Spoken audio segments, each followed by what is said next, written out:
It all started with a chicken. A few years ago, there was a handful of restaurants in New York City that went out on the ultimate mission. What they wanted to do is they wanted to find the best tasting chicken. Now, it wasn't going to be about the recipe, and it wasn't going to be about the chicken that you used. Instead, they wanted to go beyond that. And so what they did is that they partnered with a farm. And on this farm, they had the chickens fed from the scraps of their own table restaurants. So this meant that the chickens would absorb the menu from the restaurants, thus making them a better tasting chicken. Now, when this news hit the New York Epicurean community, it blew it up. Everybody who heard about these chickens thought that they were amazing. So you had the food critics, you had the chefs, and then you had, of course, me going to try this chicken out. And everyone raved how absolutely amazing they were. But as I started telling this to my friends, and I said, hey, guess what? I tried this amazing chicken. I started to wonder, was it really better, or was it because I tried it at one of the best restaurants in New York City? Or was it because the chef that prepared it was really exceptional at his craft? Were they really better? Now, having been in marketing and having been in beauty care for almost 10 years now, I have become a resident expert on beauty to my friends. And I am often confronted with this question of better. Is this shampoo better than this shampoo? Is this conditioner better? Is this moisturizer better? And I've got to tell you, I've always found this question incredibly difficult. Partly because, well, I have the science and I got it. And I had this incredibly heated conversation with someone once because I wanted to convince them that our moisturizer was better. And I knew the chemistry and I knew the product performance, and I was just all heated up, and I was going to tell them our product is the best. But as I started having this conversation, I realized that better was subjective. It wasn't the rational, it was the irrational that I needed to solve for. And that proved to be much harder. It's actually why I went back to grad school to try to understand it a little bit better. Now, the thing about trying to figure this better phenomenon out is that there's a ton of information out there and studies that have already shown things influence how we think about things. One of them happens to be price. There was this really cool experiment that was done between Caltech and Stanford where they tried to really understand how price influenced wine. And so what they did is they had these participants put into an MRI machine, and they measured their response to the different wines that they sampled. They varied a couple of different things. So they varied the wine, but they also varied the price. Not surprising, what you found out was that the wine that was most expensive, so in this case $90, turned out to be the best tasting wine.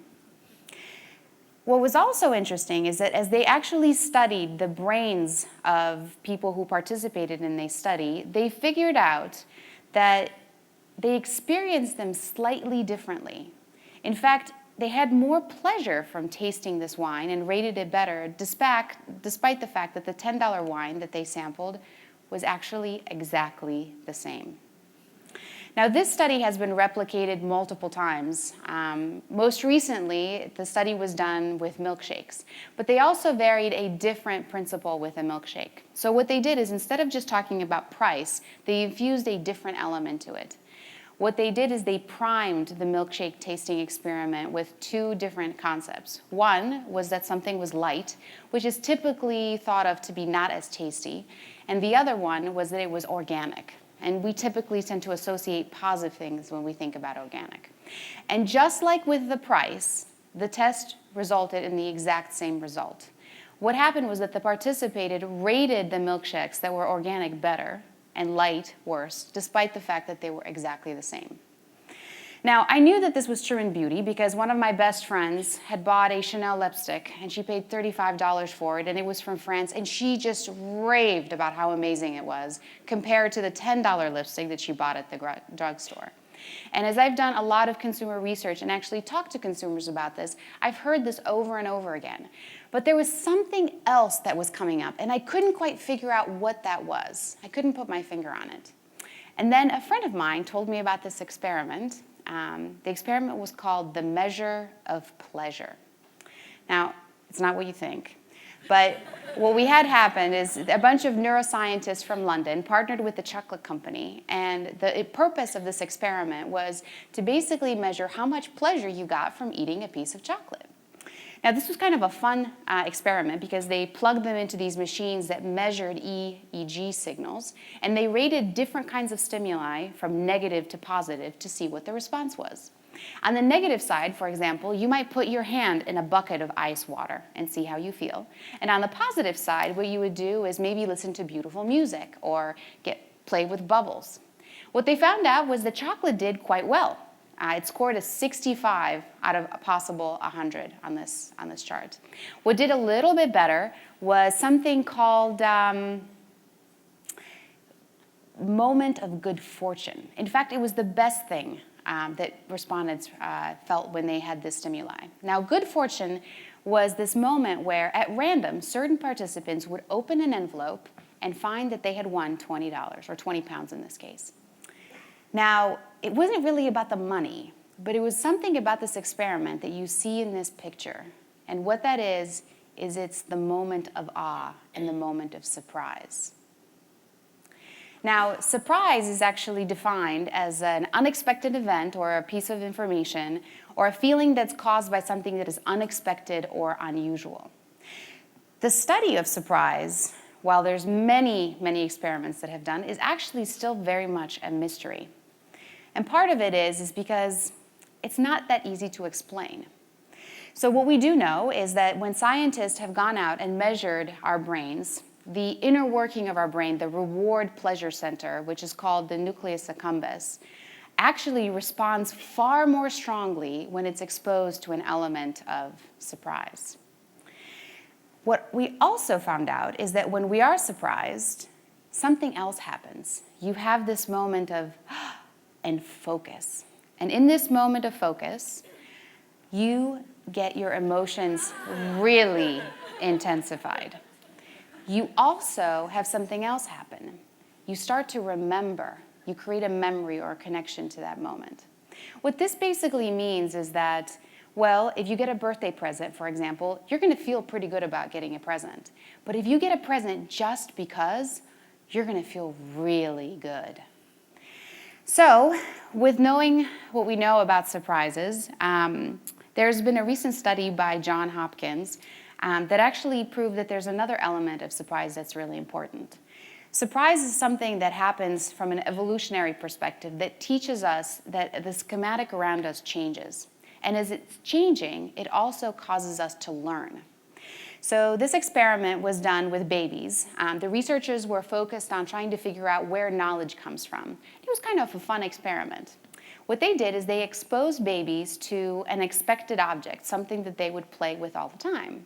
But what they did then is they did something a little unexpected. So instead of, in this case, the car falling off the box, it kept on moving. What was really interesting about this, that the babies were super curious about this. And they picked these toys out not only because they wanted to play with them, they wanted to understand them. They wanted to know more. Now, the thing that happens with this feeling of learning and this desire to be in the unknown is that as adults, we tend to avoid it. I think somewhere in our teen years, we realized that we are cool. And I would do anything to avoid a surprise because you really don't want to have that feeling of being vulnerable. But that's really sad because it is one of those moments where you actually learn, and it's one of those moments that you enjoy and become alive in. So yes, living in certainty feels good, but living in the world of surprises brings you that awe for every day. And so what does that mean to me as a marketer, and hopefully to you, is, well, we live in a really overcrowded world. Basically, we're flooded with information, with options, and with choices. And while that may feel good, the problem with that is that we're constantly bored. And so I think my job is to try to find ways to really surprise or create that element of awe in everything that I do. Now, there isn't one way of doing this, and so I thought I'd bring out a couple of different examples that bring this to life. One of my favorites is Ben & Jerry's ice cream. Well, if you haven't figured it out, I'm a big foodie, but one of the things that I love is actually going every season to the freezer section and finding out what's the new flavor of Ben & Jerry's. And in this particular case, what I really appreciate is that they also tell me a little bit more about the times. Another great example of this is what the Grand Park Hotel did here in Singapore. And this recently just came up. What they brought out is that they put a free telephone in the guest rooms of all their guests, because there's nothing more frustrating when you're traveling international and you have to use your phone and it doesn't work because it's not the right service or you have to pay a fortune for the Wi-Fi. And in this case, you get to enjoy the phone for free. And the third example that is absolutely my favorite is Josie the giraffe.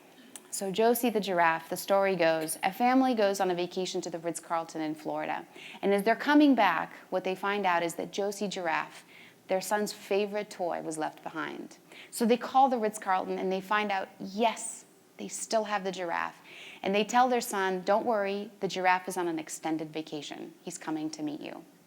Imagine the surprise that they get when Josie arrives.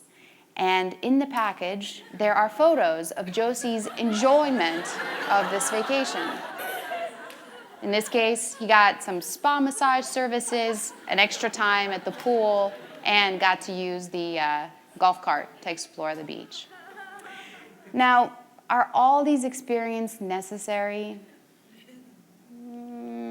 Maybe not. But they do create this moment of delight and this moment of surprise that I hope we all want to crave. And so what I leave you with today is I would love for you to experience this moment.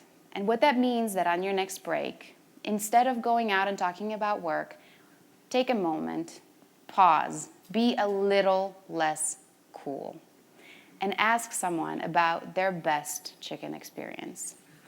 You never know what you're going to find out.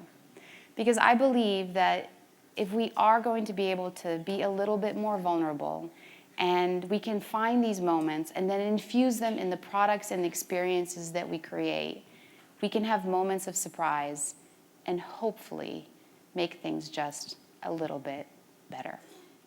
Thank you.